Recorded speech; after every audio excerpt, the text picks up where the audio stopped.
Legislation is once again moving forward to expand charter schools in Mississippi, one of a dwindling number of states without any real charter school law.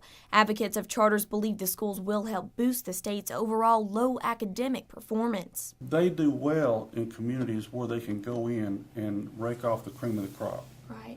Okay? Now, when you rake off the cream of the crop, you're not after football players. You're after kids with academic abilities. That could be considered cherry picking by some.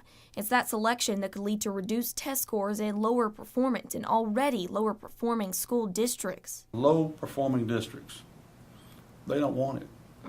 They don't want it. They're not interested because they can't make themselves look good. If you give a charter school flexibility to pick the students they want to be in their school, that's going to create an even bigger separation between that charter school and that district, and that does not need to occur.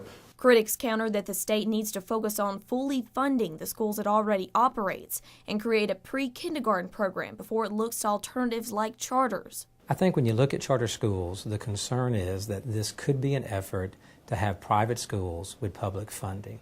I'm all for competition, but there's already a limited pool of resources. And right now we're not funded at the level that we should be. And yet another curveball has been thrown into the equation.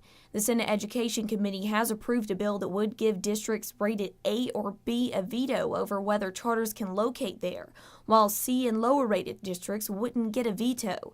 In the eyes of normal grading scales, C equals average, but in the terms of school ratings, a C means successful, a point of contention with several superintendents in the Pine Belt. I mean, C is successful on the rating scale, and all of us would love to be an A or B, but in this new system of accountability, it's a definite achievement to be able to get a C, particularly depending on what kinds of societal issues you're dealing with. We need to give students and parents a choice in districts that are failing, those that are that D and that F.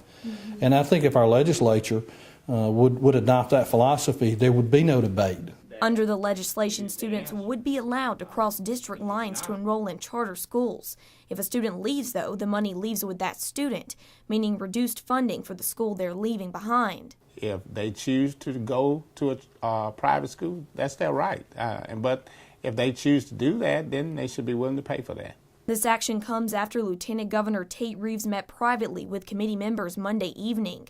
The Senate Bill 2189 was released the following morning. While Petal School District has the right to veto charter schools under the bill, Laurel and Hattiesburg, being C districts, don't have the option. It's simply, in my mind, an opportunity to take public money and create the potential for a private setting.